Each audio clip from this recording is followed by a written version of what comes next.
गरीब को मिला सोने की थाली में सूखी रोटी परोसने वाला ससुराल। आषाढ़ की कड़कती गर्मी में यशोदा अपने पति के साथ फसल की कटाई कर रही है। वहां पर अन्य और किसान हैं जो सूखी फसल को देखकर चिंतित हैं। अरे भाई, सारी फसल सूख गई है।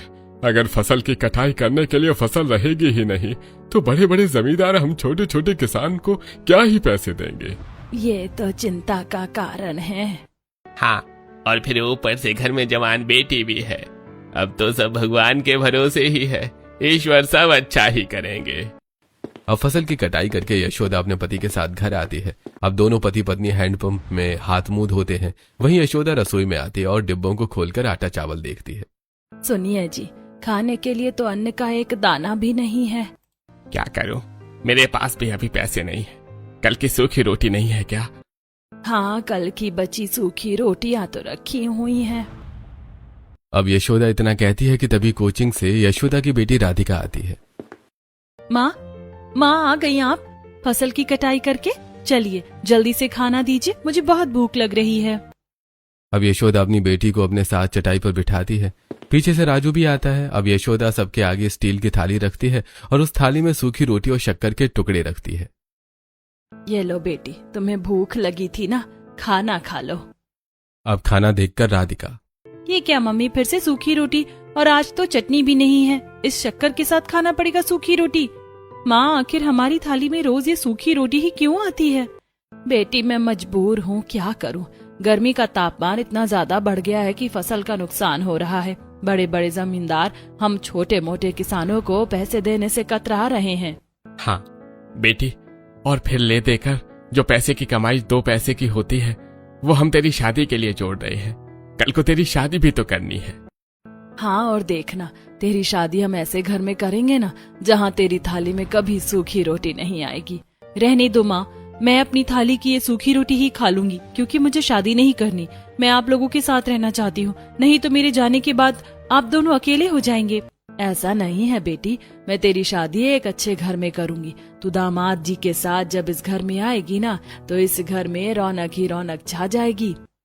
अब इसी तरह कुछ हफ्ते गुजरते हैं, जिसके बाद राधिका के लिए एक अमीर परिवार से रिश्ता आता है। अरे आप लोग आइए, अंदर आइए।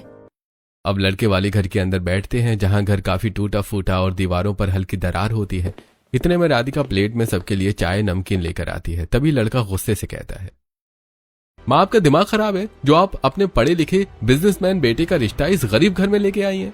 अरे ये लड़की तो मुझे दहेज में फूटी कौड़ी तक नहीं दे पाएगी। अरे बेटा, मुझे नहीं पता था कि ये लोग इतने गरीब हैं। सब कह रहे थे अच्छा परिवार है, तो मुझे लगा पैसे वाले भी होंगे। माफ, हमें ये रिश्ता नहीं करना। अब गरीब राजू अपनी बेटी का रिश्ता टूटता देखकर रोने लगता है। जी हम कर्जा कर लेंगे, लेकिन आप ऐसे रिश्ता तोड़ कर मत जाइए। ये सुनकर राधिका को बहुत गुस्सा आता है। पिताजी, हाथ जोड़ना बंद कीजिए, और मैं ऐसे घर में शादी कभी नहीं करूंगी जो मुंह खोलकर दहेज मांग रहे हैं। आज मुंह खोलकर दहेज मांगा है, कल घर ले जाकर मुझे दहेज के प्रति टॉर्चर करेंगे। फिर ना तो मैं इस शादी से खुश रहूंगी और ना समाज के लोग मेरा साथ देंगे। ये सुनकर लड़के वाले वहां से चले जाते हैं। अब यशोदा थाली में सूखी रोटी और चटनी लेकर अपनी बेटी के पास आती है। गुस्से से सुबह से कुछ नहीं खाया है, खाना तो खा ले। क्यों कर रही है अब गुस्सा? वो लोग गए, गुस्सा नहीं तो और क्या करूंगी। आप लोग ऐसे गिड़गिड़ाने क्यों लगते हैं किसी के सामने? अरे मैंने फैसला कर लिया है, अब जो खुद अपने आप इस घर में मेरे लिए रिश्ता लेकर आएगा मैं उसी से शादी करूंगी, फिर चाहे वो अमीर घर से हो या गरीब घर से। लेकिन आप लोग किसी के आगे हाथ नहीं फैलाएंगे। ठीक है बेटी, हम अब तेरी ही बात मानेंगे। हाँ, और देखना मेरी बेटी अच्छे ही घर में जाएगी, महलों की रानी बनेगी मेरी बेटी। माँ जी, अब समय आ गया है कि अपने घर के महत्वपूर्ण फैसले लेने शुरू कर दें। कैसा फैसला बहू? मैं तुम्हारी बात भली भांति समझ नहीं पा रही हूँ। माँ जी, महत्वपूर्ण फैसले से मेरा मतलब था कि अब हमें अपने इकलौते बेटे अशोक की शादी का फैसला ले लेना चाहिए। हाँ माँ, अब हमें अशोक की शादी कर देनी चाहिए। शादी करने में मुझे कोई आपत्ति नहीं है बेटा, लेकिन ये निर्णय तो मेरे पति ने कई साल पहले ही ले लिया था और अब उस निर्णय को हकीकत में बदलने के दिन आ गए हैं। दादी जी, कैसे निर्णय की बात कर रही हैं आप? पोता, तुम्हारे दादा ने कई साल पहले अपने घनिष्ठ मित्र से उनकी बहू की बेटी से तुम्हारी शादी करने का फैसला लिया था। ये फैसला पूर्वजों ने लिया था। वो हमें नहीं जानते, लेकिन मैं जानती हूँ। वो किसी गांव में रहते हैं और गरीब परिवार से हैं। क्या माँ जी, एक गरीब घर की लड़की हमारे सोने के भव्य महल में आएगी? अरे जिस लड़की ने स्टील की थाली कभी नहीं देखी है, वो इस घर में आकर सोने की थाली में पकवान खाएगी। हाँ दादी जी, एक गरीब घर की लड़की हमारे सोने के महल में आकर सब कुछ कैसे हैंडल करेगी? इतना दूर तक मत सोचो, और मैंने फैसला कर लिया है कि शादी उसी लड़की से होगी, अशोक की। पर दादी माँ, मैं भी किसी गरीब लड़की से शादी नहीं करना चाहता हूँ। पर मैं अपने पति का वो आखिरी वादा निभाना चाहती हूँ। अब जानकी यह जिद देखकर घर के सभी सदस्य चुप हो जाते हैं और फिर 3 से 4 हफ्ते बाद जानकी बड़ी सी गाड़ी में 2 नौकर अपने पोते और अपने बेटे को लेकर उस गरीब घर की लड़की के यहाँ जाती है। अरे आप लोग कौन हैं? बाप रे, आप लोगों के शरीर पर कितने सारे सोने विराजमान हैं, और ये नौकर चाकरों के कपड़ों पर भी सोने जड़े हुए हैं, और इस थाली में भी सोना ही है क्या? हाँ, ये सोने की थाली सोने से ही भरी हुई है। हम यहाँ शगुन का सामान लेकर आए। तुम्हारी बेटी के लिए हम तुम्हारी बेटी को अपने सोने के भव्य महल की बहू बनाना चाहते हैं। हाँ माँ, ठीक कह रही है। ये है मेरा इकलौता बेटा। अब ये सुनकर राधिका के गरीब पिता घबरा जाते और अपनी पगड़ी उतार के कहते हैं, ठहरिए, आप कौन हैं और मुझ गरीब की बेटी को अपने सोने के भव्य महल की बहू क्यों बनाना चाहते हैं? मैं बहुत शंका में हूँ, क्योंकि मैं तो आपको जानता तक नहीं हूँ। शंका त्याग दीजिए और खुशी से आप इस रिश्ते को अपना लीजिए। बस ये मानकर कि हमारा आपस में पूर्वजों का कोई रिश्ता है, जिस वजह से हम आपकी बेटी को अपने महल की बहू बनाना चाहते हैं, और मैं वादा करती हूँ आपकी बेटी उस सोने के भव्य महल में राज करेगी। ये सुनकर गरीब माता पिता की आंखें चमक उठती हैं। राधिका भी मन ही मन में खुश हो रही होती है।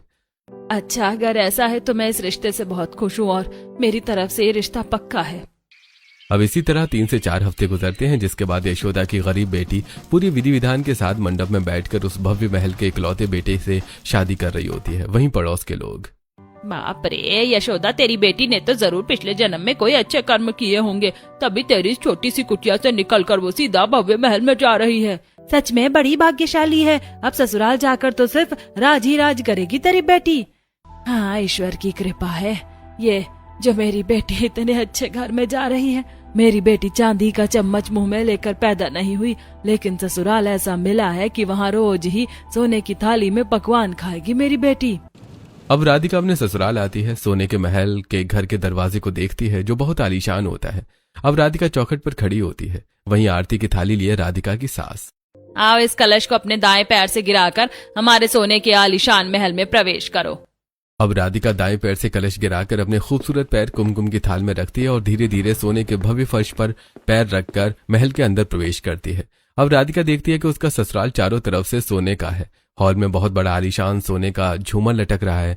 वहीं घर की सीढ़ियों की बनावट भी सोने से रची गई है।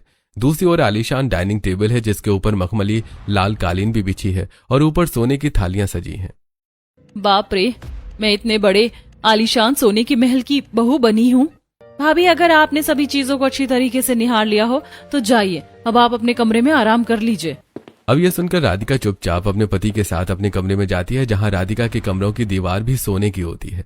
वहीं कमरे में कीमती सोने का बेड लगा होता है। दूसरी तरफ कमरे में आते ही अशोक जाकर सो जाता है और अपने चेहरे को तकिए से दबाने लगता है। ये देखकर राधिका, अरे मेरे होने वाले पतिदेव तो कमरे में घुसते ही सो गए। मुझे तो लगा था ये मेरे साथ बैठकर सारी रात बातें करेंगे और अपने इस भव्य खूबसूरत सोने के महल के बारे में मुझे कुछ न कुछ बताएंगे।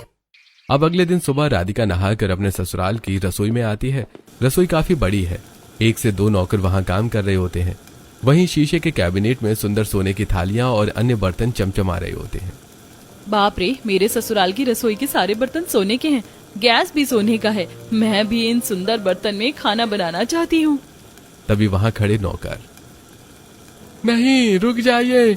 मालकिन ने कहा है कि हम तुम्हें इस घर की कोई भी चीज छूने न दें। हाँ, तो कृपया करके आप इस रसोई की किसी भी चीज को हाथ मत लगाइए। रही बात खाने की, तो वो खाना हम खुद बनाकर डाइनिंग टेबल पर लगा देंगे। आप कृपा करके यहाँ से जाइए। अगर मालकिन ने आपको यहाँ पर कुछ भी छूते हुए देख लिया तो हमारी नौकरी खतरे में आ जाएगी। अब ये सब सुनकर राधिका घबरा जाती है और वो चुपचाप मायूस होकर रसोई से बाहर निकल जाती है। कुछ देर बाद घर के दोनों नौकर आलीशान रसोई से पकवान बनाकर बड़ी बड़ी सोने की थाली में उस पकवान को लेकर डाइनिंग टेबल पर आते हैं और उसे टेबल पर रखते हैं।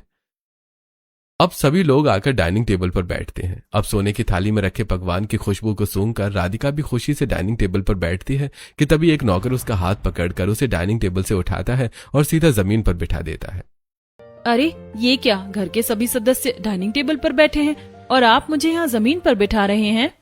इतने में एक नौकर अपने हाथ में सोने की थाली लिए राधिका के पास आता है और उसके सामने वो थाली रखता है। हाँ, और अब तुम्हें खाना भी इस जमीन पर ही खाना है। ये मालकिन का ऑर्डर है।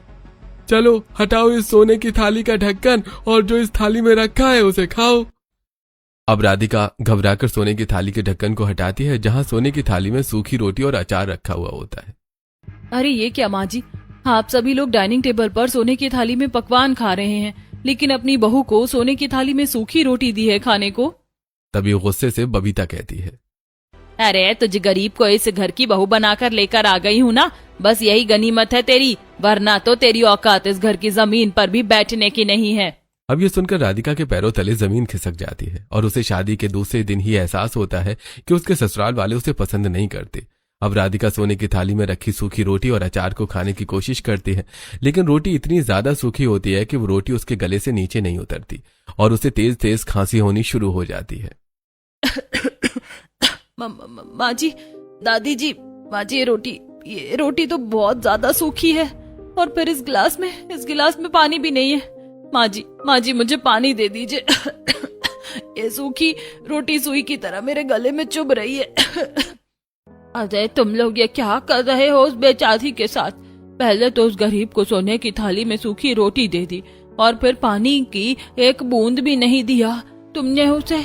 अरे उसे पानी दो, उसके गले में चुभन हो। माँ जी आप अपना मुंह बंद रखिए। आपके कहने पर मैं इस गरीब लड़की को इस महल की बहू बनाकर लेकर आ गई, बस यही बहुत है। इसके अलावा मैं और कुछ नहीं करूंगी इसके लिए। इस गरीब के लिए इस घर में सोने की थाली में सिर्फ सूखी रोटी ही परोसी जाएगी और पानी भी नसीब नहीं होगा इसे। इसके साथ तो सही हो रहा है, ऐसा ही करो इसके साथ। अब एक एक करके सभी सदस्य खाना खाकर चले जाते हैं। वहीं खांसते खांसते राधिका की आंखों से आंसू गिरने लगते हैं, लेकिन घर के सदस्यों के साथ साथ नौकर भी एक बूंद पानी नहीं पूछते राधिका को। कुछ देर बाद जानकी सबसे छुपकर राधिका के लिए उसके कमरे में पानी लेकर आती है। अब राधिका सुकून से पानी के 2-4 घूंट पीती है। शुक्रिया दादी जी। ठीक है, मैं जा रही हूँ, किसी ने देख लिया तो बवाल हो जाएगा। अब इसी तरह राधिका को रात को भी सोने की थाली में सूखी रोटी और अचार खाने को दिया जाता है और फिर अगले दिन सुबह भी वो कोने में बैठकर सोने की थाली में सूखी रोटी और अचार खा रही होती है। लेकिन अब रोजाना ये सब खाकर उसके गले में दर्द होना शुरू हो जाता है। माँ जी, ये सूखी रोटी अब गले से उतर नहीं रही है, लगता है अंदर से गला छिल गया है। मुझे थोड़ी सी दाल दे दीजिए ना। अचार रखा है ना वहाँ पर, जैसे भी होता है उस सूखी रोटी को अचार के साथ ही खा। आई बड़ा दाल खाने वाली। अरे ये शाही दाल सिर्फ हम अमीरों के लिए है, तुझ गरीब के लिए नहीं। जानकी जो अपने पति के आखिरी निर्णय को पूरा करने के लिए उस गरीब लड़की को महल की बहू बनाकर लाई थी, वो भी उसके प्रति आवाज नहीं उठा रही है। पर क्यों? इसी तरह कुछ दिन गुजरते हैं और अब ये सब कुछ रोज रोज देखकर जानकी परेशान होती हुई अकेले में घर के गार्डन में। इस लड़की को इस घर में लाने का बहुत बड़ा रहस्य है, लेकिन अगर ये बात मेरी बहू को पता चली और उसके पाखंडी बच्चों को, तो वो मुझे इस घर से बाहर निकाल देंगे। दूसरी तरफ जानकी की बहू जानकी के कमरे की अलमारी में अपनी सोने की अंगूठी ढूंढ रही होती है कि तभी उसे अलमारी में कुछ दस्तावेज नजर आते हैं। अरे ये दस्तावेज कैसे हैं? मेरे पति ने तो सारे दस्तावेज मेरे पास रखवा रखे हैं, फिर ये कैसे कागजात हैं? अब बबीता जैसे ही उस कागजात को उठाकर अलट पलट करके देखती है तो उसे उस कागज में गरीब राधिका की तस्वीर दिखती है और वो पेपर प्रॉपर्टी के होते हैं। हे भगवान, ये मैं क्या देख रही हूँ? मेरे ससुर ये 500 करोड़ की प्रॉपर्टी जो सोने की बनी हुई है, ये सभी प्रॉपर्टी उस गरीब राधिका के नाम कर रखी है। इसका मतलब राधिका का मेरे घर के पूर्वजों से जरूर कोई आपसी नाता था और शायद माँ जी जानबूझकर उस गरीब को यहाँ लेकर आई हैं। अब बबीता उस प्रॉपर्टी के पेपर को अपने साथ अपने कमरे में ले आती है और अलमारी में बंद कर देती है। वहीं रात को राधिका भूख से तड़पती हुई अपने पति को उठाते हुए, सुनिए, उठिए ना। सुनिए, आप सुन रहे हैं क्या? उठिए, मुझे बहुत जोर से भूख लगी है। ऐसा लग रहा है पेट के अंदर की अंतड़ियां भूख से सूख रही हैं। मुझे कुछ खाना है, लेकिन वो सूखी रोटी नहीं। अब अशोक गुस्से से अपनी आंखें खोलता है और उठकर एक चांटा खींचकर राधिका के गाल पर मारता है। बहुत भूख लग रही है तुझे? अरे मेरी मौत, तुझे देती तो है सोने की थाली में सूखी रोटी खाने को। अरे उससे पेट नहीं भरता तेरा, जो अब तुझे आधी रात को पकवान खाना है। अब मेरी नींद हराम हुई ना तो धक्के मार के महल से बाहर कर दूंगा भरी रात को। अब राधिका इन कड़वे शब्दों के मार से टूटकर बिखर जाती है और उसकी आंखों से आंसू गिरने लगते हैं। वहीं अशोक फिर मुंह घुमाकर सो जाता है। हे भगवान, ये कैसे घर की बहू बन गई मैं। अरे शादी से पहले मैं और मेरी माँ कितने खुश थे, ये सोचकर कि महल की बहू बनकर राज करूंगी मैं। मेरी जिंदगी खुशियों से भर जाएगी, खाने को पकवान मिलेगा। लेकिन देखिए माँ, यहाँ आपकी बेटी को सोने की थाली में सिर्फ सूखी रोटी खिलाया जा रहा है। अब एक रात राधिका भूख से परेशान होकर चुपचाप अपनी भव्य रसोई में आती है और अलमारी से सोने की थाली निकालती है। मुझे बहुत भूख लग रही है, आज मैं सबसे छुपाकर भोजन जरूर खाऊंगी, वो भी अच्छा भोजन। अब राधिका जैसे ही अपने सोने की थाली में खाना निकालती है, वहां उसकी सास आ जाती है। अच्छा, तो तू सबसे छुपाकर सोने की थाली में अपने लिए पकवान परस रही है, रुक तू। अब बबीता गुस्से से राधिका के बालों को नोचती है और सोने की थाली को खाना सहित उठाकर फेंक देती है। तुझे सोने की थाली में सिर्फ सूखी रोटी मिलेगी। रुक, बहुत भूख लग रही है ना तुझे, अभी खिलाती हूँ मैं तुझे खाना। अब बबीता जबरदस्ती राधिका को रसोई के फर्श पर बिठाती है और उसके आगे सोने की थाली रखती है और फिर बगल में रखे डस्टबिन से सूखी बदबूदार रोटी निकालकर राधिका के सोने की थाली में रखती है। उस रोटी में मक्खियां भी लग रही होती हैं। माँ जी, मैं ये सूखी रोटी नहीं खा सकती, इसमें से बदबू आ रही है और ये मक्खियां भी लग रही हैं। इसे खाकर मैं बीमार पड़ जाऊंगी। मुंह बंद कर अपना और अभी के अभी सूखी रोटी को खत्म कर। बहुत भूख लग रही थी ना तुझे, मेरी ये सूखी रोटी बर्बाद नहीं होनी चाहिए। अब रो रो कर राधिका वो बदबूदार रोटी गंदी खाने लगती है। अब इसी तरह कुछ हफ्ते गुजरते हैं और एक दिन बबीता के सोने के महल में कुछ मेहमान आते हैं। अरे बबीता, कैसी हो? सुनने में आया है कि तुमने अपने इकलौते बेटे की शादी कर दी है। जरा हमें भी दिखाओ कि इस भव्य महल की इकलौती बहू कौन है। हाँ, अभी बुलाकर लाती हूँ। अब बबीता अपनी बहू के कमरे में आती है और उसके हाथ को मोड़ती हुई कहती है, मेरी बात ध्यान से सुन।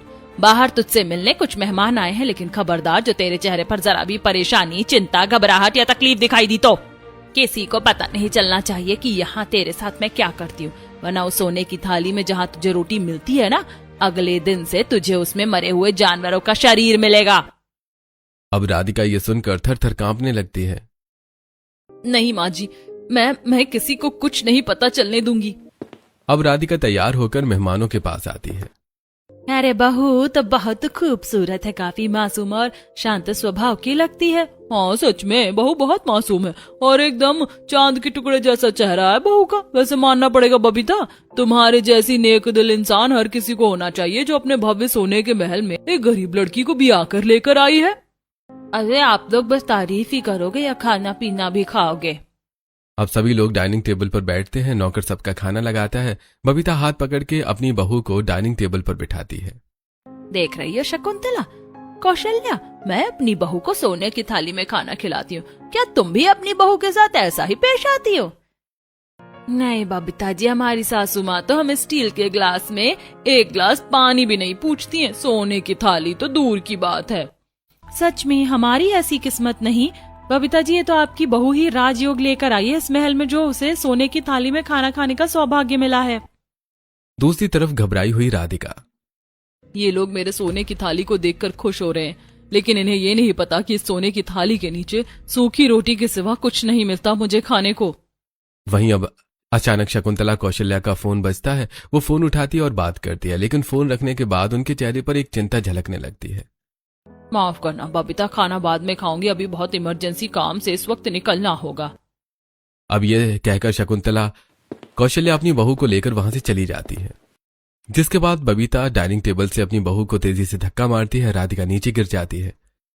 चल जाकर जमीन पर बैठ। तुझे क्या लगा मेहमानों के आगे तेरी थोड़ी सी तारीफ क्या कर दी तो तू इस महल की महारानी बन गई?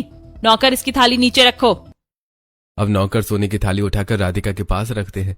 राधिका ढक्कन हटाती है तो उनसे आधी सूखी रोटी और नमक होता है। माँ जी, मैं इस नमक के साथ इस रोटी को कैसे खाऊंगी? सूखी रोटी, सूखा नमक, ये मेरे गले से नहीं उतरेगा माँ जी। अब बबीता बाल नोचते हुए, ज्यादा बोलेगी, चुपचाप से खा, नहीं तो नहीं नहीं नहीं नहीं माँ जी, खा रही हूँ मैं, रुक जाइए। अब राधिका नम आंखों से वो सूखी रोटी नमक के साथ चबा चबा कर खाने लगती है।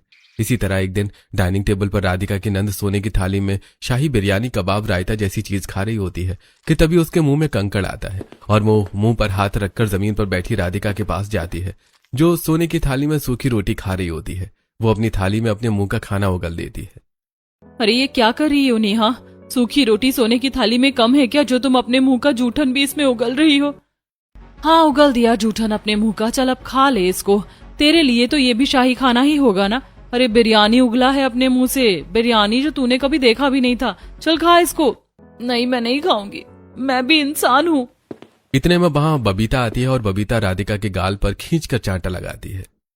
तुझे मेरी बेटी का उगला हुआ खाना खाना पड़ेगा। दादी जी, ये लोग मेरे साथ बहुत बुरा कर रहे हैं, मुझे बचा लीजिए। बहू मुझे माफ कर दे, मेरी ही गलती थी जो मैं अपने पति के उस वादे को निभाने के चक्कर में तुझे इस घर की बहू बना कर ले आई। अच्छा होता मैं तुझे इस घर में लाती ही ना तू यहाँ आती और ना ही तेरे साथ ये सब होता, पर ये लोग मेरी बात नहीं मानेंगे। अब जानकी रोते हुए अपने कमरे में आ जाती है। हे भगवान, मेरा बेटा बहू जिस सोने के महल का घमंड कर रहे हैं, वो सोने का महल राधिका के दादाजी का है, जिन्होंने कई साल पहले खुश मित्रता निभाते हुए ये महल मेरे पति के नाम किया था। लेकिन जाते जाते मेरे पति ने ये महल अपने मित्र के बेटे की पहली संतान के नाम लिख दिया था। लेकिन अब जब मैं ये खुलासा करने वाली थी कि मेरे कमरे से जायदाद के पेपर ही गायब हो गए, मैं कैसे अब उस बेचारी की मदद करूं? अब इसी तरह कुछ हफ्ते गुजरते हैं और एक रात राधिका की आंख खुलती है। अरे मेरे पति कहाँ हैं? इतनी रात को वो कहाँ गए होंगे? अब राधिका बेडरूम से बाहर आती है, फिर सोने की सीढ़ियों से चढ़कर अपनी सास के कमरे के पास आती है कि तभी उसे कुछ सुनाई देता है। मतलब माँ, दादी भी जानती थी कि यह प्रॉपर्टी उस गरीब लड़की के नाम है। हाँ बेटा, लेकिन भगवान का शुक्र है कि ये प्रॉपर्टी के पेपर मेरे हाथ लग गए। अब मैं उस लड़की को भूख से तड़पा तड़पा कर जान से मार दूंगी, क्योंकि जब तक वो जिंदा है ये प्रॉपर्टी कभी हमारे नाम नहीं हो सकती। हाँ माँ, आप सही कह रही हो। मैं तो कहती हूँ आप उस लड़की को सूखी रोटी खिला खिलाकर जान से ही मार दो। अब दरवाजे पर खड़ी राधिका ये सब कुछ सुनकर दंग रह जाती है। राधिका नम आंखों से अब अपने कमरे में आती है। इसका मतलब मेरा इस परिवार से कोई पुराना नाता है, जो शायद मेरे माता पिता भी नहीं जानते थे, लेकिन दादी सास सब जानती हैं। और अब ये लोग इस प्रॉपर्टी के चक्कर में मुझे जान से मारना चाहते हैं। तो ठीक है, अब मैं इन्हें मरकर ही दिखाऊंगी, क्योंकि मुझे इस महल का कोई मोह नहीं है। अब अगले दिन राधिका सबसे छुपकर अपने महल के टेरेस पर आती है और फिर ऊंचे टेरेस के किनारों पर खड़ी हो जाती है। आज मैं यहाँ से कूदकर अपनी जान दे दूंगी, ताकि मेरे ससुराल वालों को उनका ये महल हमेशा हमेशा के लिए मिल जाए। अब राधिका जैसे ही अपना एक पांव आगे करती है, वहां जानकी पहुंच जाती है और उसका हाथ पकड़ लेती है। ये क्या कर रही हो बहू? नीचे उतरो जल्दी, नहीं तो मुझसे बुरा कोई नहीं होगा। अब राधिका नीचे उतरती है। ये सब क्या है बहू? कुछ नहीं दादी जी, बस अब जीने की इच्छा खत्म हो गई। आपने बचा लिया, वरना खैर चलिए नीचे चलते हैं। अब एक दिन राधिका बाथरूम में रखे फिनाइल को मुंह से लगा रही होती है कि तभी वहां जानकी आ जाती है। अरे ये क्या कर रही हो बहू? मरना चाहती हो क्या? अपनी जिंदगी प्यारी नहीं है तुम्हें? दादी जी, रोज रोज सोने की थाली में सूखी रोटी खाकर मरने से तो अच्छा है कि मैं आज ये फिनाइल पीकर ही मर जाऊं। अब राधिका खाना पीना भी त्याग देती है। ये सब क्या है बहू? तू खाना क्यों नहीं खा रही है? अरे सूखी रोटी ही सही, लेकिन तेरे शरीर में कुछ तो जा रहा था। क्या नाटक कर रही है तू? खाना क्यों नहीं खाती? अरे आपको तो खुश होना चाहिए ना, मैं आपका काम आसान कर रही हूँ। ऐसे में अंदर से और कमजोर हो जाऊंगी और एक दिन भगवान को प्यारी हो जाऊंगी। अब ये सुनकर बबीता घबरा जाती है। हे भगवान, इसे कुछ पता तो नहीं चल गया? ये माँ जी को कुछ बताना दे। अब एक दिन राधिका सबकी गैर मौजूदगी में अपने कमरे के पंखे में फांसी का फंदा लटकाती है और उस फंदे में अपनी गर्दन डाल रही होती है कि तभी राधिका के बेडरूम की खिड़की खुली होने के कारण पड़ोस का अमित ये सब कुछ देख लेता है। हे भगवान, ये तो अशोक की पत्नी है, ये फांसी पर क्यों लटक रही है? अरे भाई, मुझे पुलिस को बुलाना होगा। अब अमित फौरन महल में आता है और सीधा राधिका के कमरे में घुसता है और राधिका को वो नीचे उतारता है। इतने में वहां पुलिस आ जाती है। धीरे धीरे करके घर के सदस्य भी वहां इकट्ठे होते हैं। मैडम, आप ठीक हो? और ये आप आत्महत्या क्यों कर रही थी? क्या आपके ससुराल वाले आपके ऊपर अत्याचार करते हैं? अगर हाँ तो बताइए, हम एक एक की खबर लेंगे थाने में। नहीं, ऐसा कुछ नहीं है इंस्पेक्टर। दरअसल मुझे एक लाइलाज बीमारी है और मेरा इलाज भी करवा रहे हैं मेरे ससुराल वाले, लेकिन अब मैं हिम्मत हार चुकी हूँ, मुझे मरना है। अरे आप इतनी जल्दी हिम्मत कैसे हार सकती हैं भाई? अच्छे अच्छे डॉक्टर हैं, अब तो अवेलेबल है, सब कुछ ठीक हो जाएगा। आप लोग इन्हें संभालिए, मैं चलता हूँ। अब पुलिस और अमित वहां से चले जाते हैं। बहू, तुमने क्यों झूठ बोला पुलिस से? अच्छा होता कि तुम उन्हें सब सच बता देती। मैं जानती हूँ कि तुझे इस घर में कभी बहू का प्यार नहीं मिला है, इसीलिए तू आत्महत्या कर रही है। दादी जी, मेरा मर जाना ही ठीक है, तभी इस घर में लोगों की इच्छा पूरी होगी, लेकिन मैं अपने मरने के आरोप आप लोगों पर नहीं लगाना चाहती। कैसी इच्छा बहू? दादी जी, मैंने अपने कानों से सुना है माँ जी को ये कहते हुए कि ये सोने का महल जो 500 करोड़ की प्रॉपर्टी में बना है वो मेरे नाम है। ये सुनकर जानकी दंग हो जाती है। क्या तुझे सच्चाई पता चल गई? लेकिन मैंने तो ये बात सबसे छुपा रखी थी और मैंने सोचा था कि आखिर में मैं तुझे ये प्रॉपर्टी दे दूंगी, क्योंकि मेरे पति ने भी मुझसे जाते वक्त वादा किया था कि मैं ये अमानत जिसकी है उसे लौटा दूं। इसीलिए मैं तुझे इस घर में लेकर आई, लेकिन प्रॉपर्टी के पेपर अब मिल नहीं रहे। दादी, वो पेपर माँ जी के पास है और अब वो चाहती है कि मैं कैसे भी करके मर जाऊं और ये पूरी प्रॉपर्टी उन्हें मिल जाए। सच कहूँ तो मुझे इस प्रॉपर्टी का कोई मोह और लालच नहीं है। आप लोग रखिए अपनी प्रॉपर्टी, मैं आज तो बच गई, लेकिन मैं दोबारा कोई ऐसा कदम उठाऊंगी और आप लोगों को मर के दिखाऊंगी। अब ये सुनकर बबीता, अशोक, नेहा, गोपाल सभी को शर्मिंदगी महसूस होती है और वो सभी राधिका के पास घुटनों के बल हाथ जोड़कर बैठ जाते हैं। बहू, हमें माफ कर दो, हमने तुम्हारे साथ इतना कुछ किया, उसके बाद भी तुमने इंस्पेक्टर से सारी बातें झूठ बोली, हमें कानूनी मुकदमों से बचाया और अब भी तुम मरना चाहती हो। अरे हम इंसान नहीं, हैवान है जो चंद पैसों के चक्कर में किसी की बेटी को बेटी नहीं समझ रहे। भाभी, हमें माफ कर दो। हाँ राधिका, हमें माफ कर दो। तुम सच में बहुत अच्छी हो, बिल्कुल अपने पूर्वजों पर गई। जैसे तुम्हारे पूर्वज ने हमारे दादा की मदद की थी, वैसे ही आज तुमने हमें पुलिस की हिरासत से बचाया। हमें माफ कर दो राधिका, आज से ये सब कुछ तुम्हारा है। ये सुनकर दादी सास खुश हो जाती हैं। वहीं राधिका सबको माफ कर देती है और अब बबीता खुद अपनी बहू को सुंदर साड़ी गहने पहनने को देती है और फिर नौकरों से कहकर शाही पकवान बनवाती है। इन सुंदर गहनों में तुम बहुत खूबसूरत लग रही हो बहू। हाँ, अब लग रहा है मेरी बहू महलों की रानी है। आओ बहू, हमारे साथ बैठकर शाही पकवान खाओ।